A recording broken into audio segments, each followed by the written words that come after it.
Good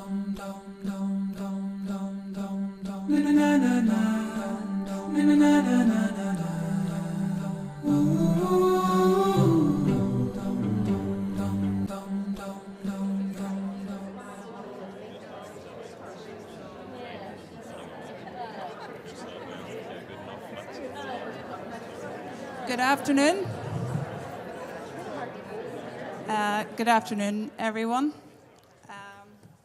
My name is Donna Kavanagh. I'm Senior Librarian with Donegal County Council Library Services. And I'm going to just do a short introduction this afternoon. Not one of my most favourite things to do, so please forgive me if I stumble over my words. So we'll get started. It's more an pleasure than fáilte a chur for fad. It is my great pleasure to welcome you to Donegal Showcase event for Ireland Reads 2024. Today is an important occasion to celebrate Donegal culture. I know I may be biased, being a true Donegal woman, but it is really truly a place apart. And today's event is testament to that. Donegal has a rich literary tradition, from Francis Browne to Brian Friel, to Joseph McGrania, to Pat O'Donnell, and to our contemporary writers and creatives here today. As you will read in the brochure of today's event, this symposium was inspired by the awarding of the Booker Prize to Donegal author Paul Lynch. But not only did we want to acknowledge this prestigious accolade to one of our own, but we wanted to shine a light on how the Donegal landscape has influenced the work of others. We are honoured to have such a prestigious and talented lineup for our Donegal Literature and Landscape event, and we thank them all for their participation. Although we had a very short timeline to organise the event, I hope you agree that we've brought together a panel of creatives who embody culture in their lives in their own special and unique way. While Ireland Reads is a national celebration of reading, this event also seeks to celebrate how music, art and history embodies what it is to be from Donegal. We are truly rooted in our sense of place. I think poet Anne-Marie Curran explains best when she says in her article for the Irish Times some years ago, Donegal is a mysterious county, a guardian of Irish language and of ritual. It is a place often fiercely resistant to social change, yet it remains perfectly at ease, perfectly at one with strangeness. Home to Alton, Brian Friel, and the lauded school of Tory Island primitive art, the county is steeped in songs and poetry and voices of those who have known great sorrow and great wildness. Donegal culture is one of beauty and loss, of language and silence, of isolation and community. And at the heart of Donegal living is a sacred connection to self, to earth, and to the earth, which is why year after year, despite our challenges, poetry gets written, art gets made, and imagination goes on. So the event today is funded by Creative Ireland, and Creative Ireland is an all-government initiative committed to enhancing access to and engagement and enjoyment of culture. Local authorities have been tasked with delivering the creative communities pillar of Creative Ireland. And the vision for Donegal is that by the end of 2027, culture and creativity will be embedded in all aspects of daily life in Donegal. We're very lucky that Donegal has a reputation as a leader in culture, and as a local authority, Donegal County Council is committed to ensuring it is valued as essential to civic life and ensuring Donegal is a county where culture is appreciated and enjoyed. As we embark on our discussions today in the vibrant Buncrana Community Library, which is the former Presbyterian Church of Harry Percival Swan, it would be remiss of me not to highlight the role of libraries within Creative Ireland. Libraries are a major focus for the celebration of local and national culture. They are culture space open and accessible to all, creating opportunities to enhance community life. We also support the collective memory of the county with a collection of about 65,000 items in our Donegal Studies collection, which is housed in Central Library in Letterkenny, and with smaller collections across the county, and you will see the collection here in Buncrana. If you're not already a member of the library, Today is a chance to change your life forever. So if anybody wants to join, just talk to one of the staff and we'll get you signed up before you can do the first verse of Allingham's poem. We'll have you signed up. Today we have 3 panels. The first panel, which are in front of you here, is entitled Writing Donegal. And this, you'll get an opportunity to hear from Breandán MacSuibhne, Alan Millar, Ros Harvey and Garrett Carr.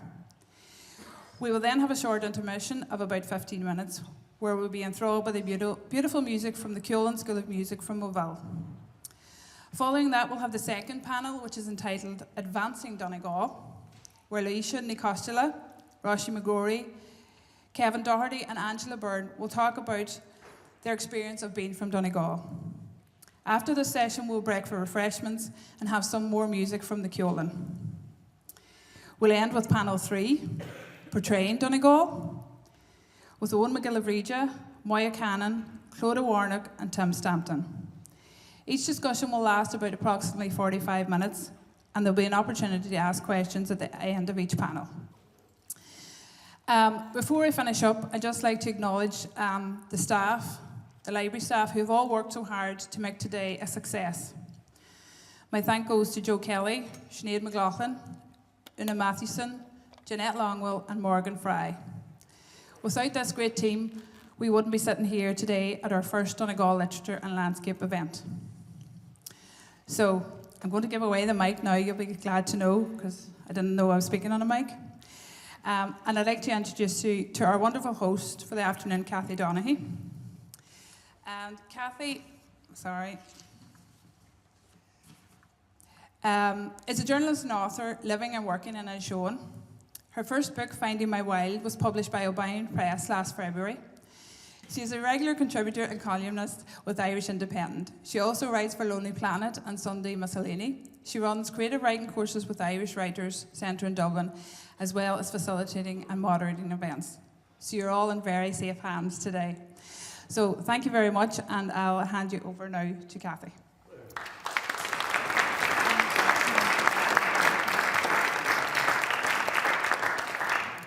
Thanks very much. I hope you can all hear me okay. I've got one of these very fancy mics, so hopefully everybody can hear me. It's lovely to be here. I was just thinking when I was asked to do this event, it's just a joy to spend the day, you know, with writers and talking about, and musicians and artists, and talking about the things that they produce and the work that they do and how Donegal has been such an inspiration to them.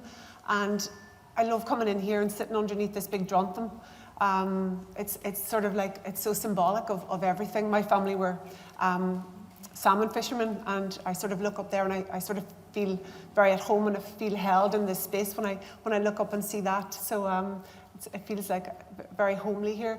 This is going to be a really, just a conversation. Sometimes I think when people start to talk about writing, it can disappear into esoteric, but I want to keep this very much you know, rooted in the community and rooted in place and what inspires people. So we're just going to keep it very conversational and very easy for everybody to, you know, there's nothing, I hope I'm not going to throw any questions that nobody's going to stay with me, but we've got an amazing lineup of speakers here this afternoon. And I'm going to just introduce you I can't do them all justice, so I'm going to give you the very potted history of how brilliant they are. I'm going to work over, starting with this man right beside me on my left, is Garrett Carr. Garrett teaches creative writing at Queen's University in Belfast. His book, Rule of the Land, was a BBC Radio 4 Book of the Week. His novel, A Boy from the Sea, is forthcoming, and he's going to tell us a little bit about that today. He's also written about a book about walking the Donegal border as well, and he's going to talk to us about that. It's called The Rule of the Land, so he's going to talk us through some of these things and his influences. Next to Garrett, is Alan Millar. Alan is a journalist, an award-winning poet and writer. He's originally from Donegal, but not living in Donegal anymore, so he might tell us about how, you know, he writes, but being away from Donegal maybe helps in that process, or how it's changed perhaps. His book, Echoes of the Big Swilly Swally, is it's obviously influenced by the Swilly, which you know, we're right next door to today. So I'm looking forward to hearing from Alan as well. Then we have Breandán MacSuibhne. Breandán, sorry, say it properly, is a historian. He was born in Ardra, and he's a historian of society and culture of modern Ireland at the National University of Ireland. His book, The End of Outrage, was the Irish Times non-fiction book of the year in 2017, and it's inspired by a very local story, and Breandán's going to tell us about that. And Ros Harvey, last but not least. Ros's work is, if I think of something of an artist who paints Donegal, Ros comes into my head. She captures the light, and which is so special, especially in Inishowen. And I know when I lived away from Donegal for a long time, Ros had a painting that my husband bought as a gift for me because I was homesick, and it was of the Five Finger Strand, and it hung in my living room in Dublin for many, many years. And when I was feeling particularly homesick, I used to sit down in front of it and just imagine myself walking across that beach. So it's lovely to have you here as well. Ros, I'm going to kick off with a question for you, Garrett. Do you want to tell us about, I was very excited when I saw your novel, the novel, The Boy from the Sea, is forthcoming, and it's amazing things have been written and said about this. Do you want to tell us what it's about? Without giving away every detail, because we want to go out and buy this book, but do you want to tell us what it's about, what's inspired it? Well, it's set in Killybegs, which is where I grew up. And it's set when I grew up as well, in the 70s and 80s.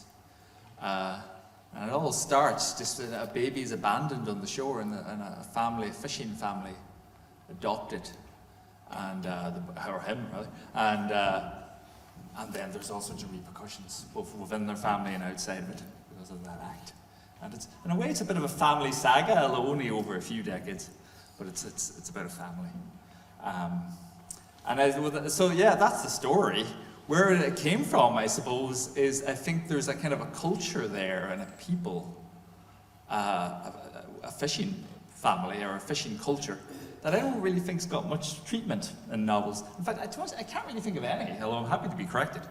Whereas if you look at all the books that have come out of, say, Ireland's rural farming society, or even middle class life in Dublin is quite well covered. Whereas that I kind of feel like fishermen and fishing families aren't very well covered. I think partly because a lot of them are like my father, who was a fisherman, and they just don't really, they don't talk about it that much. They're fairly quiet, horizon-watching type men who made that culture, and yeah, it hasn't produced the books. So I'm not a fisherman, but I'm son of a fisherman, and that kind of made me think, well, nobody else is going to do it, so I should try and take it on. Yeah. So that's where it came from. I love that idea of sometimes, you know, those quiet people with all the stories they have to tell, and sometimes Donegal people can be really quiet about telling their stories, and eking that out of people can be difficult, Garrett. But was that something? Did you rely on, you know, local stories? Did you go back to people and ask them to tell you about their, you know, when you were researching this book, when you were writing about this, or how did you go about the process of that? Well, I suppose you just, you're thinking your way back into it, and it's not just a physical one going back to Donegal, it's kind of going back to memory as well. And it wasn't really research so much in that sense as just you're excavating sort of memory and a kind of an atmosphere of the time, and what were the talking points, and it's very hard to describe. You're trying to capture a kind of an atmosphere and trying to define what was important, what made it, and take those things, and then frankly exaggerate them a little bit and kind of focus in on them. So the kind of the quietness was important, and the discretion is very important, which aren't exclusively Donegal traits, but I think it's something that's quite common here. So partly because we all sort of live on top of one another, so you get these quite a deferential and discreet kind of culture, I think, emerges from that. And so trying to get into those sort of beats and the way people talk, and the kind of the concerns that aren't even contemporary concerns, but are also from the 70s and 80s, and the kind of the things that shine through. It's funny, there's another novel, you wait all your life for a novel from Killybegs, and two come along at once. There's another novel coming out in a few months by a guy from Killybegs called Alan Myrne. It's called The Coast Road. It's very good. And he fictionalizes, and I'm glad to say, I read it a little nervously, but I'm glad to say there's not much Well, we're very different concerns, so it's fine. But it is set in what is recognisably Killybegs. And it's funny that some of the things that came through, there's a theme of female entrapment that we both have. And then there's these little concerns as well, like people talking about planning permission. There's a lot of that, you know, and bad roads. Well, you know, it's kind of interesting that we kind of, and his is set more in the 90s, but still we're thinking back, and it's interesting that some of the similar things that shone through. So I quite enjoy reading that. Yeah, it's an excavation of memory. I think is primarily it. And when it came to the fishing, like there's quite a lot. My book was quite a lot of scenes set at sea. A lot of YouTube videos, and it turns out there's quite a few fishermen in the 90s who had camcorders, and a lot of that stuff they've stuck their videos on YouTube, and hours of these things, and often with no voiceover or anything, just this raw footage of people working on boats. That was very useful, actually. I was going to ask you about that, and it's something that came up for me recently. I was talking to a group of writers about this, and they were talking about how you used the word excavate memory, and they were talking about little tips that they did. They put on playlists, they curated playlists from music of that time, or they made like little collages on a board. Do you have anything like that you do to sort of bring yourself back to that time? I wonder, Garrett. Music I definitely do use, but again, it's more for a kind of a mood. There's a band called the Dirty Three, which is, I think it's just guitar, fiddle, and drum, and they've quite a stripped back sound and no vocals.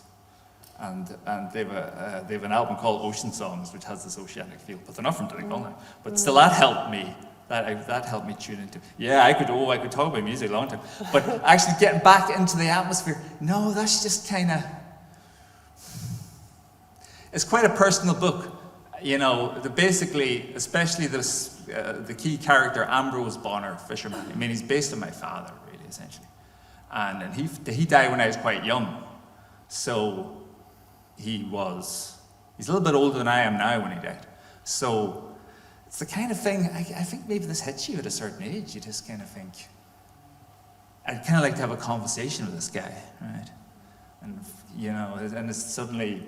Things remembered and the meaning of things becomes clear as I reach the age he was. And but I can't have a conversation with him. So instead, you know, I write this book, and it becomes this kind of exercise in discovery, sort of. Yeah. It's lovely. So something like that. Great. We're going to come back to you a wee bit, Garrett, and talk about you know, the rule of the land a little bit later, but I want to move on and bring Alan in, if that's okay. Alan, you're very welcome. Thank you. And when we spoke, you talked about the Donegal landscape, welcoming all, describing, and you talk about that you self-identify as Ulster-Scots, and sometimes, you know, the writing and that opens up things in a different way. Will you tell us what you mean by that, about how the landscape welcomes all, describing? What did you mean by that, Alan? Well, I think that when I was growing up in East Donegal, it was a time of tension. Northern Ireland had the Troubles was on, and there was a lot of subliminal tension within the community, and being part of the Ulster-Scots community, that sort of was part of that, was living that. But the language itself, as I later discovered, the language of Ulster-Scots is deeply embedded across the community, and East Donegal in particular. And I found that as a tool to try and probe some of these matters that can be quite difficult. And I find that the landscape of Donegal is very helpful and amenable. It doesn't take sides in conflicts. It's there it's for everybody in a certain way. It doesn't really matter. It doesn't take sides in who's describing the landscape.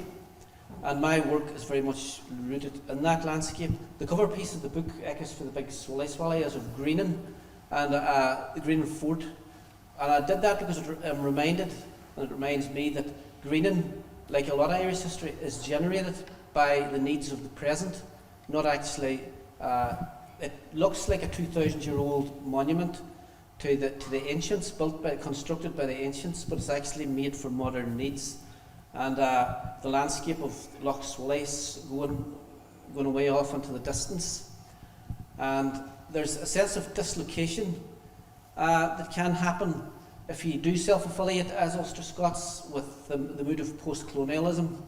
And the landscape helps alleviate that, because you can identify completely and deeply with the landscape, because it's hateful being half-hearted about something and you prevaricate near this or that. And the landscape allows you the opportunity to just go straight in there, and you can totally affiliate with the ancientness of the rocks, the monuments, the Mesolithic monuments, and just the shared heritage that transcends constitutional conflict and transcends all the difficulties that hopefully, reasonably, I think there's a turbulent future, perhaps in certain ways in the years ahead, but I'm personally broadly optimistic. I think that there's a lot of people in the middle of the road that are up for proper reconciliation, deep reconciliation, and I'm broadly quite optimistic about the future, in spite of a very troubled history that in my work I try to address. Like in one of my poems I address Michael D. Higgins, because some of his views, he talks as if communities like mine aren't there. These colonialists came in, well, my people came in, but you're entitled to have some sort of place here that's equal. And I don't think a lot of people have thought through the future very far, and that'll be a job of work coming up for everybody. But like I say, the majority community on the island need help to play nicely, and they very often don't get it from unionists. So that will all hopefully change for the better going forward. Alan, you're not living in Donegal now. Like Garrett, you live elsewhere. How do you find that, when you're writing now, is it Donegal still the big theme? Is it that ancientness of the land? Or do you find it's easier to write about it away? Or how does that process work for you? I think that my first book was very much about Donegal, but it was like resolving the past. But there is a tug I find. I've been living in North Antrim now for 17 years or so. And there is an attraction to where you now live that sort of pulls at the traditional roots you had in Donegal. It doesn't undo them, it doesn't eliminate them, but it's certainly another focus of attention that you definitely have as a writer. So whilst this work was very much focused in Donegal, I would anticipate it's not a bad thing. It's just you change through time. Then the future work would be more rooted. And more of it, it's not that it's more of it would be rooted in Antrim, probably. I can feel that in the work that I'm doing. I know that you had some really lovely advice that you were talking about when you're writing, like, how to avoid cliches, and, you were talking about how the landscape can actually be such a jumping off point for beginning a piece of work. Tell me about that, Alan. Well, we were discussing advice for people to write, and it's to try to get beyond the communitarian voice, which is a necessary voice, but to try to get deeper into your own personal fingerprint of a voice that is uniquely you. And the words of the poems of Sean O'Phelan, the County Cork Irish poet, were in translation. Came out in translation not that long ago, a few years ago, and I love his poetry, and got a book, and I was reading through it because I'd done it at school, and I did Misharaftra and Filla, and confused. It's Cool and Tea, Cheer and Ogre, Cool and Tea, Cheer all in Trinakila, and I recaptured his work, and reading it now in English, which my schoolboy Irish wouldn't be good enough to even go near his work, reading it in the original proper Irish. But in English, I had the feeling, here is a man who is in there, here's a man who is in himself, is a proper poet, a proper bard, he's hooking himself out, and and that's where you need to be to do good, proper, powerful poems. And if you're Donegal landscape, definitely is such a rugged, powerful thing, on multiple levels. Yeah, I have a degree in geology, and a background in farming as well. And so, if you till the ground, you know the rocks. You've climbed on the rocks. You've bathed in the sea beside the rocks. Then I do cold water swimming, and when you emerge from the sea in the cold, it's primal. You get a few seconds when it's just pure primal, and you could be there like a couple of thousand years ago or a couple of thousand years from now. And as to try to make that connection, because you can hide yourself from that, or for some reason you can't get through, but and to really try to work and use the language and use the landscape to reach those places. Yeah, that's beautiful. Actually, I had the same thought. It was very strange. You sparked something in me there. I swim at a place called Maiden Rock in Redcastle, where I'm from, and it struck me that the rock. And Breandán, as a historian, you'll know this. The rocks were places. This is a high point, a promontory, where people in famine times would have lit the fires, as people would sail off down the Foyle, and it's a place where I go to swim. And I had a moment of, and the water was really still just the other day, and I imagined, I could almost feel it and see it, that my great uncle Jim was going down the Foyle in his punt to fish salmon. It's that ancientness, I think, that you draw on for inspiration. But I know what you mean. Sometimes that feeling of being immersed in the landscape in a way that you do when you swim can really bring that out. So no, I get what you mean there. I think a lot of people have come to the sea, especially in times of COVID. A lot of people have found that solace in the water, Yeah, it's lovely. It shares the head as well. Yeah. Breandán, I want to move on to you next. Breandán, you're a historian, and like a lot of the work that you do is incredible. You're going to tell us about some of it. But The End of Outrage, this book, non-fiction book, it's prompted by very much the local and stories that you heard growing up. Will you tell us about the inspiration for the book and the background to that? Because it's really fascinating. I could go about it another way, perhaps, seeing that this event is organised by Donegal County Library. Some 25 years ago, a person from this part of the world, David Dixon and myself, edited a manuscript by a man from Fanad called Donegal 60 Years Ago, which, with the support of Donegal County Council, was published by Lilliput Press. And this man, Hugh Dorian, had been born in Fanad in 1834. He died in the bogside of Derry in 1914 in poverty. And Dorian from Fanad gives an account of the changes that came over his community in his lifetime. And at the heart of it is an account of the famine. And it is the longest lower class account of the famine of all our accounts of the famine. There is no other lower class account of the famine like it. And Dorian writes from a nationalist perspective. He writes from a lower class perspective. He says the famine was terrible. He describes people turning blue. He blames the British for inadequate response. He compares the British response to next to slow murder. He says that it appears to have been premeditated. So it's a very traditional, in some respects, nationalist account.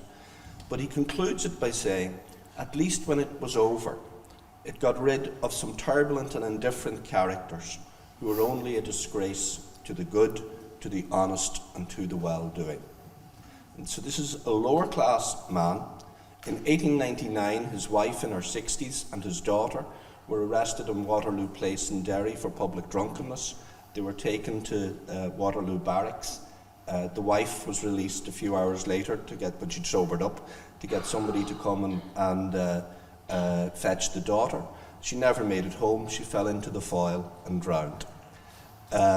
So this guy saying, at least when it was over, it got rid of some turbulent and indifferent characters who were only a disgrace to the good, the honest, and the well-doing. It says a lot about the experience of famine and how it reduces people. And the true horror of what is involved in a famine, that you could look upon your neighbours who are very similarly circumstanced to yourself and casts a very cold eye upon their suffering. So that perspective on the famine is one that you can pick up from the writing of somebody like Patrick McGill, the novelist. You can pick it up from many local histories where people talk of subtle changes that happened in their communities in the time of the famine, where some people rose while others fell. And that was something that always interested me, in that I had heard anecdotes as people pointing to fields as a child and saying there was a family living there, so-and-so paid their passage to America in the time of the famine. And you had a sense that some people did well out of the famine while others lost, so that there were winners and losers during the famine. So often when people write about the famine, they think of it in terms of what was done to and for the poor by landlords, by charities, and by the state, good and bad. But what I think has always interested me would be what the poor did to and for each other. And that's very much at the heart of Hugh Dorian's account of the famine in Fannet, which again, with the help of Donegal County Council, was published. And it was a subject that became the focus of the book that you mentioned, which is essentially about a schoolmaster in a little country school in 1856. It begins there, a schoolmaster in 1856 turning informer upon a secret society called the Molly Maguires. And the Molly Maguires had emerged in the 1840s as a protection organisation for the rural poor. But the protection organisation for the rural poor in time would develop elements of a protection racket, which happens. They're veering towards politics, you could say. And so there were tensions within this society. And the schoolmaster in this little school, 2 miles outside Ardra, turned informer on them, leading to the arrest of some 25 people.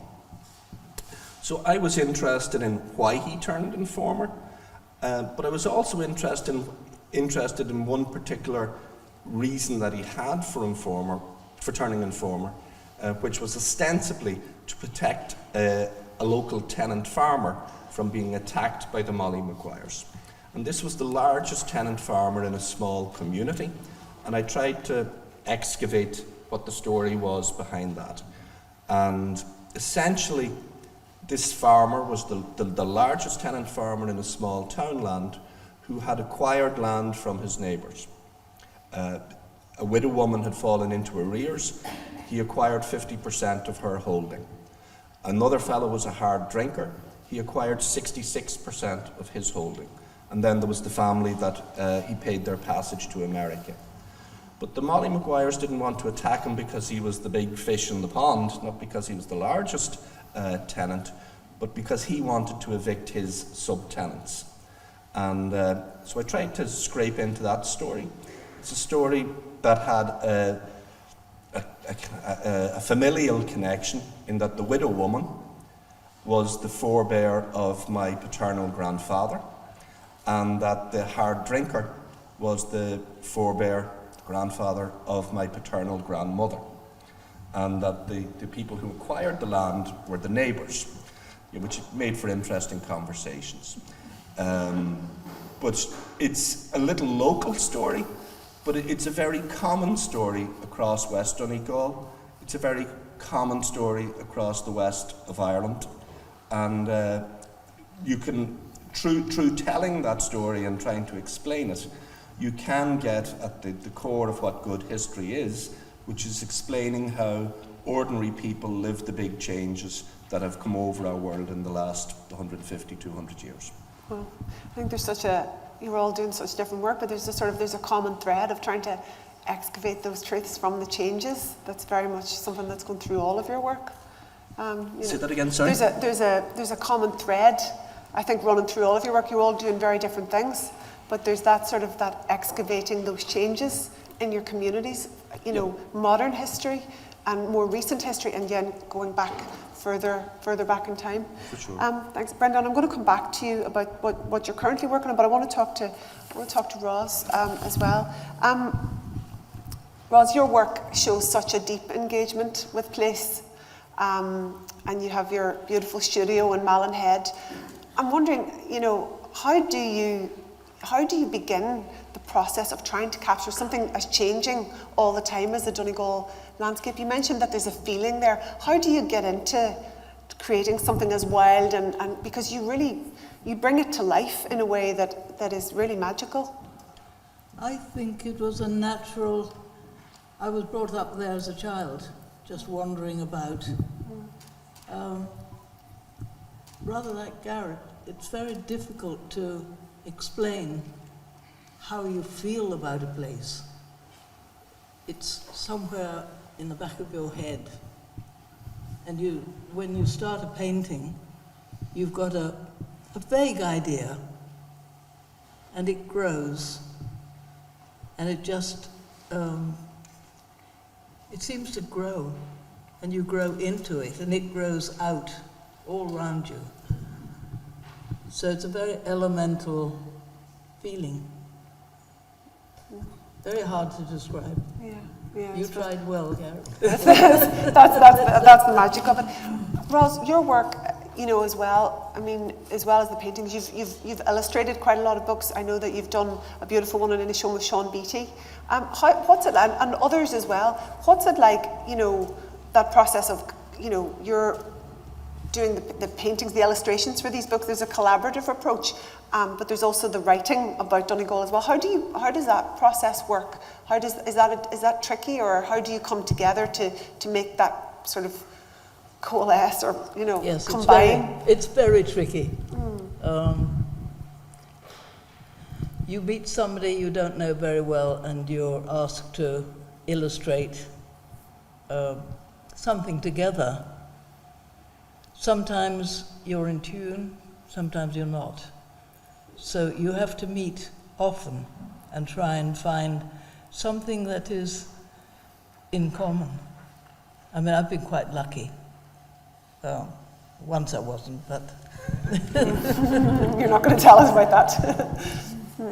And what I usually do is to go out and look at the scene. The publisher of my books just said, I want 30 paintings of a particular area. Can you do it? You choose the spots.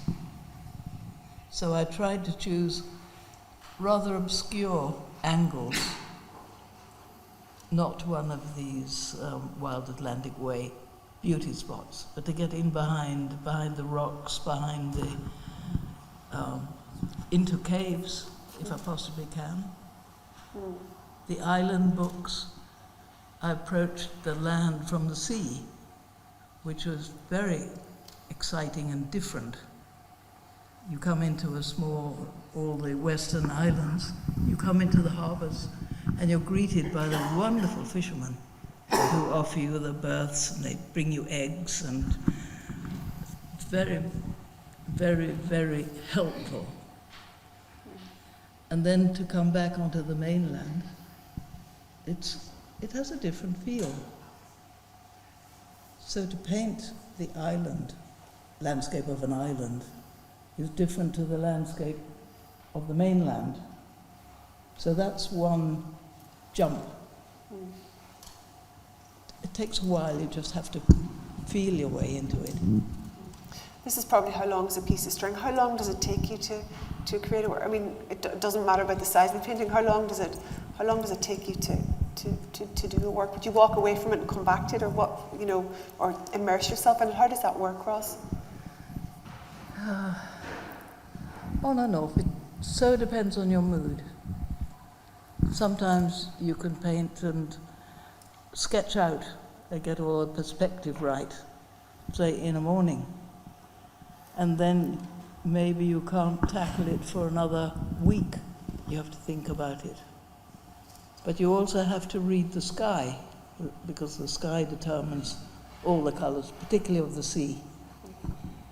So you have to work out what the sky is doing first.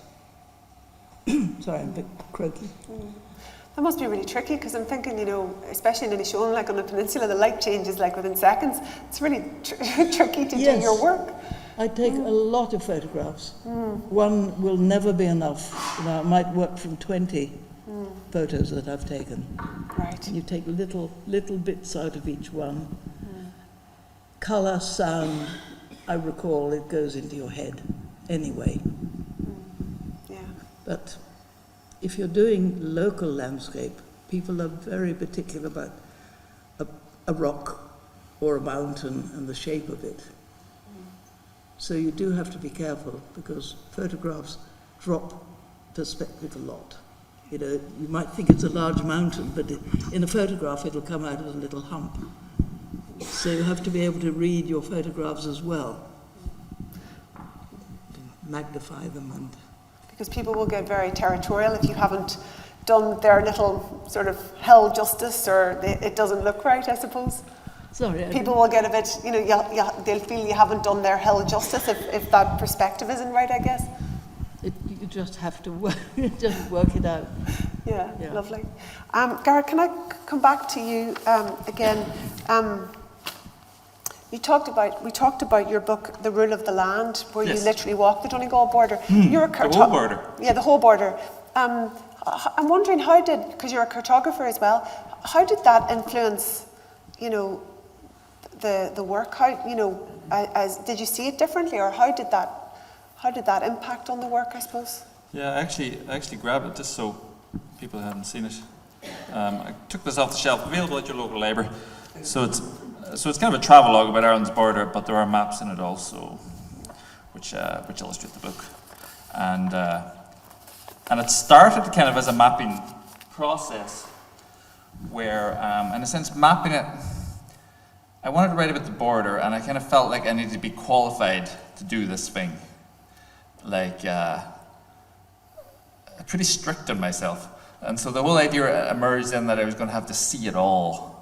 And so I decided I was going to walk it. And then what happened, like very first days walking, I went from east to west. So I finished in Donegal, started around Carlingford. And the very first day heading up to the Carlingford Hills, I discovered places where people had built little paths or like holes in the hedgerow or little stepping stones. And they'd done these arrangements to transverse their area, but they were also crossing the border. And I thought these were fascinating little interventions. And thought, I'll map these. This is a good thing to map.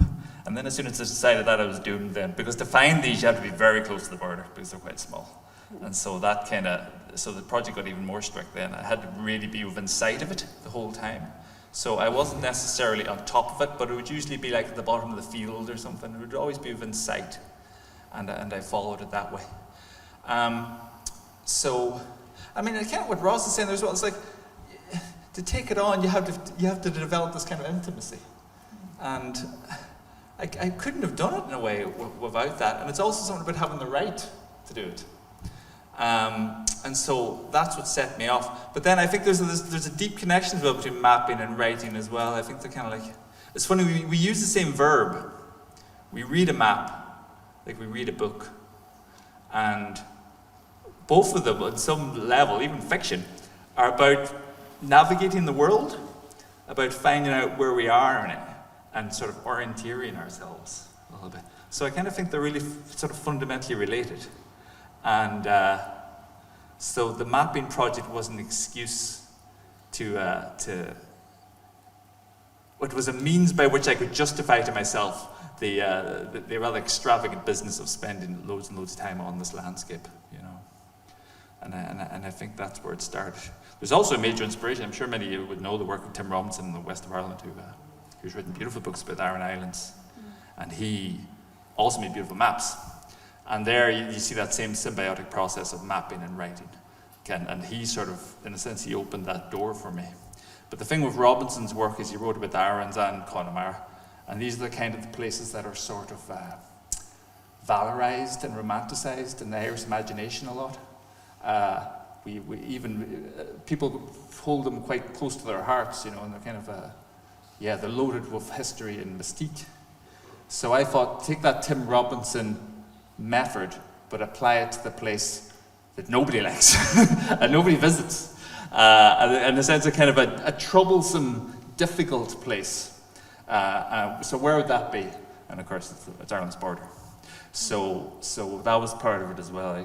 I sort of thought we'd take the Tim Robinson method, but do it in a very different landscape. Thanks, Garrett. Alan, I want to ask you something about that. Just picking up on what Garrett said about, that intimacy with the landscape. What can you tell us about what you're working on? Something quite different now. Do you want to tell us what that is? Yes, I'm working on a second collection called Iris to Rath, and it's an exploration of the coastline between Iris Head and County Mayo and Cape Wrath in Scotland. So it's back to that Ulster-Scottish connection, but it is to deformat everything, the human imprint, back to a time, the Mesolithic time, when there's no boundaries, no borders, there's no sense of Ulster or Ireland, no sense of Scotland, and just to see where that takes me. And I'm heading off to Colonsay in a few weeks' time to do some field work, and there'll be other field work in Sligo, because the 2 points that I wanted to visit were, there's nut middens from the Mesolithic age on Colonsay, and there's this huge repeat. The anthropologists feel that every generation or so, the Mesolithic ancestors came to this site and they cooked the nuts to carry as food that it would keep. And there's a huge, maybe 10-foot wide midden where they kept reheating, timing over hundreds or even thousands of years, these nuts.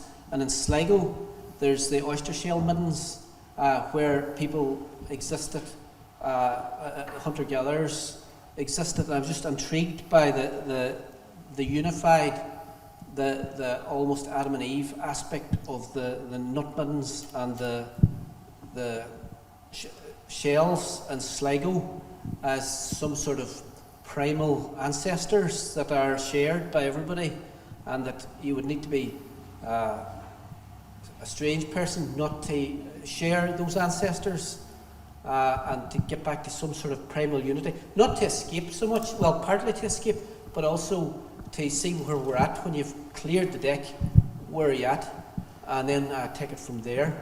And that's because the problems of the world don't go away, and so you have to try to consider, as a poet and a writer, what small, hopefully positive contribution you can make to things, to general culture and life at a time, not only here, but everywhere, a time of great change, like the Brexit, the situation in Gaza, all over the world, Russia, the Ukraine. It's a very turbulent time, and you try to thoughtfully do something, albeit that you're very, the frailty of one individual is very powerful, but you have to try to work within that and hopefully support collective ideas that support the common good. One of my themes in Echoes from the Big Swillies Valley was the United Irishmen and the United Irishman poets, the Presbyterian poets from East Antrim, James Orr and Samuel Thompson, back at the time when Belfast was Athens of the North, and to try to tap into these ideas of the Enlightenment, the ideas of civic virtue, and things like that, and cross-communityness, and the idea of an Irish oneness as well, though you need to be careful about interpretations of that, but to support basically the idea, not necessarily immediately a political oneness, but a moral oneness or something, that you can go forward again, not half-heartedly, not with full gusto, you know what I mean? Not saying, oh well, prevaricate and do this, do that, but do it. Embrace the idea of some form of Irish oneness fully, and then try and work with that, and that's all coming into both the past book, Echoes from the Big Swillies Valley, and the current one, Iris to Rath. Thanks. Breandán, it's the local that has taken your next piece of work. You're being inspired by the Mundy sisters from Brian Friel's Dancing at Lunasa in your next door village of Glenties. Will you tell us a wee bit about that? Yeah, but just to go back to something that Alan said there about the late 18th century, alluded to the United Irishmen. I have a long-standing little project on a haunted house in Fanad, and how that haunted house in 1786 was remembered differently by Catholics and Protestants. So it's essentially about how people came together in the late 18th century and how they went apart. And I'm very struck by Alan being from St Johnston. Oliver Bond Flats in Dublin, the big complex of flats in Dublin, is named after Oliver Bond from St Johnston, whose father was the dissenting minister of St Johnston for something like 50 years, and Oliver Bond became the leader of the United Irishmen in Dublin. So that whole identity politics in the late 18th, early 19th century is something that resonates very, very strongly in this part of the world. But yeah, I have an interest in the plays of Brian Friel and the short stories of Brian Friel as a way of engaging with the social and cultural history of West Donegal. So I have a little thing I've been playing with for a while, perhaps too long, which is the various characters in Dancing at Lunasa, the Mundy sisters in the play, and Marconi the radio.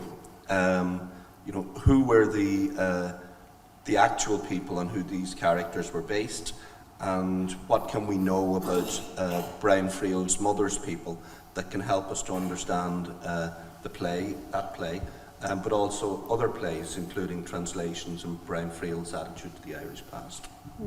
That's lovely. I know we're kind of coming to the end. Ros, I wanted to just come back to you again.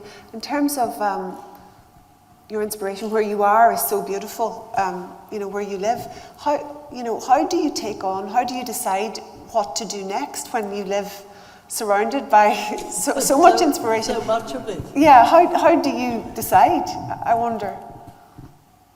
It's very difficult. Quite a lot of people will turn up and see us, and I'll be commissioned to do a painting for them. A lot of it is quite sentimental, you know, cottages that their grandfathers lived in, and some quirky ones who want the cottages turned round so they can see the mountains behind or the sea in front. And when you go and research these little ruins, there's always something that you spot. Something new you haven't seen, more rock formations, heathers, animals.